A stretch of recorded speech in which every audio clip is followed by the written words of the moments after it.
तो कहानी की शुरुआत में हमें एक कपल को दिखाया जाता है जो एक हॉस्पिटल में बहुत उदास बैठा होता है। वो पिछले कई सालों से चाह रहे थे कि उनके घर में कोई बच्चा पैदा हो, लेकिन उनकी ये ख्वाहिश पूरी नहीं हो पा रही थी। जब उन दोनों की रिपोर्ट्स नॉर्मल आती है तो डॉक्टर को भी समझ में नहीं आता कि प्रॉब्लम आखिर क्या है। वो कहते हैं कि शायद वो किसी सदमे की वजह से गर्भधारण नहीं कर पा रही है, इसलिए वो उन्हें ट्रेस को छोड़कर खुश रहने की सलाह देता है। लेकिन खुशी तो उनकी जिंदगी से जैसे रूठ सी गई थी। रात को जब वो एलेक्स से कहती है कि क्यों ना हम किसी बच्चे को गोद ले ले, और उसको एक अनाथ आश्रम का कार्ड भी दिखाती है जिसे हॉस्पिटल में कोई इसके पास रख कर चला गया था। इसके लिए वो तैयार नहीं था क्योंकि उसे लगता था कि वो किसी दूसरे के बच्चे को शायद वो इतना प्यार ना कर पाए। लेकिन जब जूबी की खुशी की बात आती है तो वो अगले दिन उसे लेकर अनाथ आश्रम में पहुंच जाता है। एप्लीकेशन फॉर्म को भरने के बाद वो आश्रम के इंचार्ज मिसेस लैंड से मिलते हैं, जो उनसे पूछती है कि क्या उनका कोई और भी बच्चा है। ये सवाल सुनकर वो दोनों थोड़ा इमोशनल हो जाते हैं। फिर जूबी बताती है कि एक एक्सीडेंट की बात से वो गर्भधारण नहीं कर पा रही है। ये कहते हुए वह रोने लगती है, इसलिए मिसेस लैंग उससे एक्सीडेंट के बारे में ज्यादा नहीं पूछती।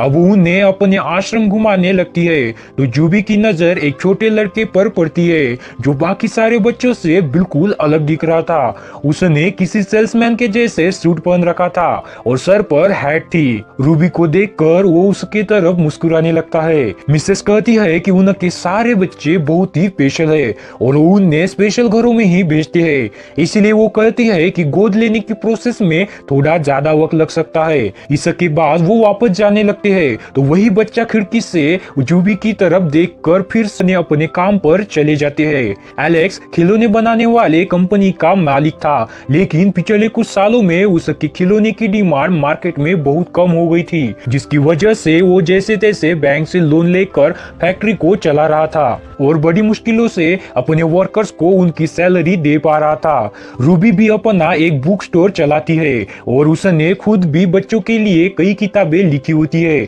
लेकिन पिछले कई सालों से उसने किताबें लिखना छोड़ ही दिया। आज वह जल्द स्टोर बंद करके घर आती है। थोड़ी देर में उसके दरवाजे को कोई नॉक करता है तो वो दरवाजा खोलती है तो हैरान रह जाती है, क्योंकि वही लड़का होता है जो अनाथ आश्रम में उसे देखकर मुस्कुरा रहा था। वो अपना नाम बताता है और उसके हाथ में एक फॉर्म पकड़वा कर कहता है कि आश्रम वालों ने उनकी एप्लीकेशन को मंजूर कर लिया है और मिसेस लाइन ने उसे उनका बेटा बनाकर यहाँ रहने के लिए भेजा है। उसे भी वो लड़का बहुत ही अजीब लग रहा होता है और जब उसकी समझ में कुछ नहीं आता तो वो एलेक्स को फोन करके घर पे बुला लेती है। वो उसे बताती है कि उसने अनाथ आश्रम में फोन किया था, लेकिन किसी ने भी उसका फोन नहीं उठाया, इसीलिए अब वो सच्चाई जानने के लिए उसे साथ लेकर अनाथ आश्रम की ओर चल देते हैं। रास्ते में हिलाई अलग से उसकी बिजनेस और देश में चल रही आर्थिक मंदी के बारे में बात करने लगता है तो वो हैरान रह जाता है,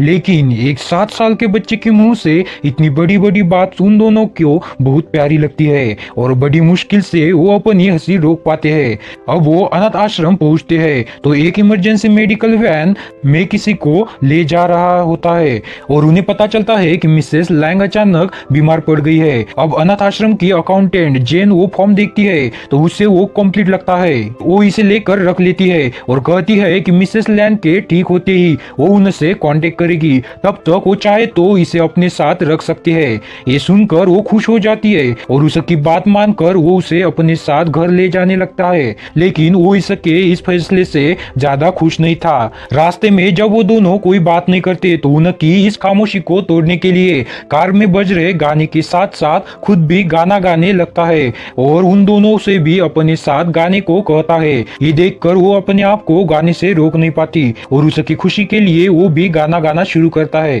क्योंकि आज कई सालों के बाद वो इतनी खुश दिख रही थी। रात को जब वो उसकी बैग खोल कर देखती है तो इस समय उसका सूट और टाई बहुत ही तरीके से रखे हुए होते हैं। उसे समझ आने लगता है कि कौन सा टूथपेस्ट ज्यादा अच्छा रहता है। उसके मुंह से इतनी समझदारी की बड़ी बड़ी बातें सुनकर उसे हंसी आती है तो वो हंसते हुए एलेक्स को बताने लगती है, लेकिन जब वह सोने का बहाना बनाता है तो वो समझ जाती है कि वो एलेक्स को अपने बेटे के रूप में एक्सेप्ट नहीं कर पा रहा है और फिर वो भी उदास होकर बाहर बैठ जाती है। जब उसे इतनी गहरी उदासी में देखता है तो वो किताबों की अलमारी में से एक मोटी सी किताब निकाल कर लाता है और उससे इसे पढ़कर सुनाने के लिए कहता है। वो इस किताब को तो नहीं, लेकिन उससे बच्चों की कहानी वाली एक किताब पढ़कर सुनाने लगती है। किताब सुनाते हुए वो उससे आज रात को अपने पास सोने के लिए कहता है, तो वो फर्श पर ही उसके साथ सो जाती है। सुबह जब वो उठती है तो इलाही टकटकी लगाकर उसे ही देख रहा होता है।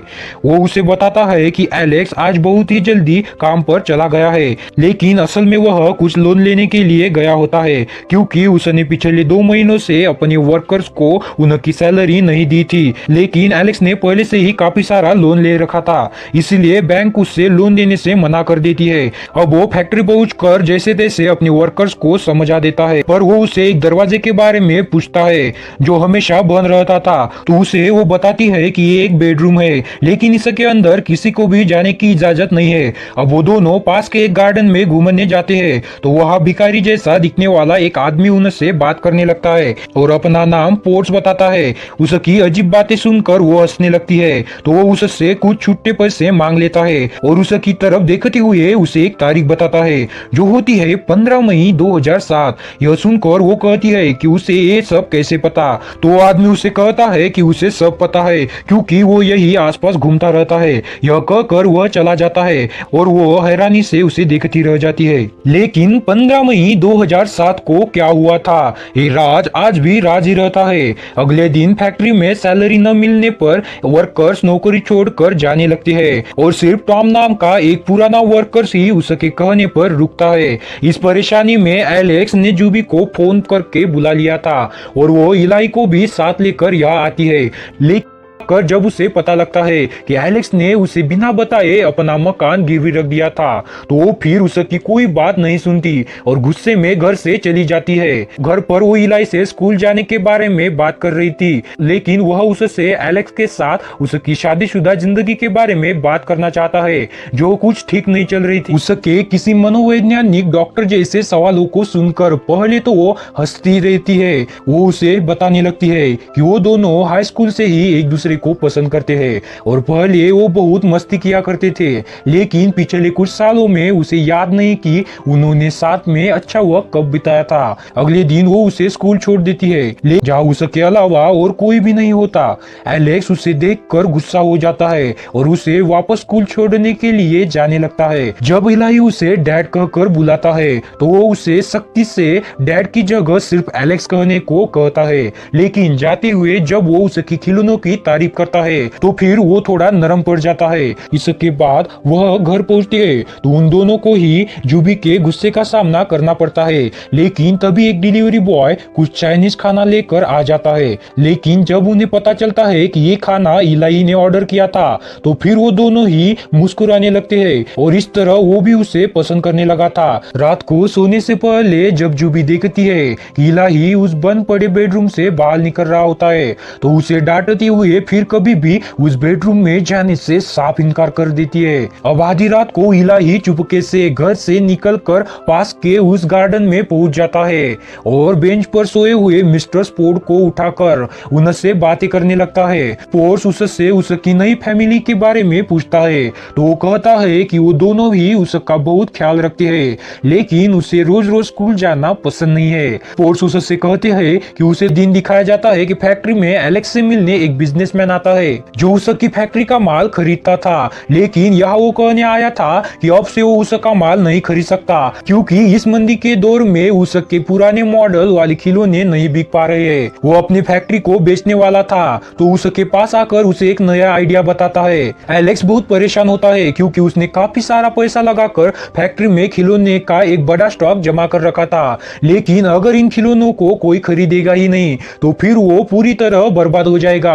आज वो अपने फादर की कब्र पर जाकर उनसे माफी मांगता है, क्योंकि जिस फैक्ट्री को वो 50 साल पहले उन्होंने अपने दम पर खड़ा किया था, उसने पिछले कुछ सालों में ही उसे बर्बाद कर दिया था। उसकी ये सारी बातें मिस्टर स्पोर्ट उसके पीछे खड़े होकर सुन रहा होता है। वो उसके पास आकर उसे कब्र पर खिले हुए गुलाब के फूल को दिखाकर वहां से चला जाता है, लेकिन एलेक्स समझ जाता है कि वो उससे क्या कहना चाहता था, इसलिए वो हार मानने की बजाय एक बार फिर से मुसीबत से निकलने की कोशिश में लग जाता है और अब वो इलाई को भी फैक्ट्री में आने से मना नहीं करता। एक दिन वो उससे उसके ऑफिस में लगे हुए एक पोस्टर के बारे में पूछने लगता है, लेकिन वो उसे बताता है कि ये एक जगह है जहाँ वो कुछ साल पहले जाना चाहता था, लेकिन अभी तक उसे वहां जाने का टाइम नहीं मिल पा रहा है। अब वो उसे अपनी फैक्ट्री में बने खिलौने दिखाने लगता है और कहता है कि किसी जमाने में ये सारे खिलौने बहुत फेमस थे, लेकिन आजकल मार्केट में इलेक्ट्रॉनिक्स खिलौने आने से उनके खिलौनों की डिमांड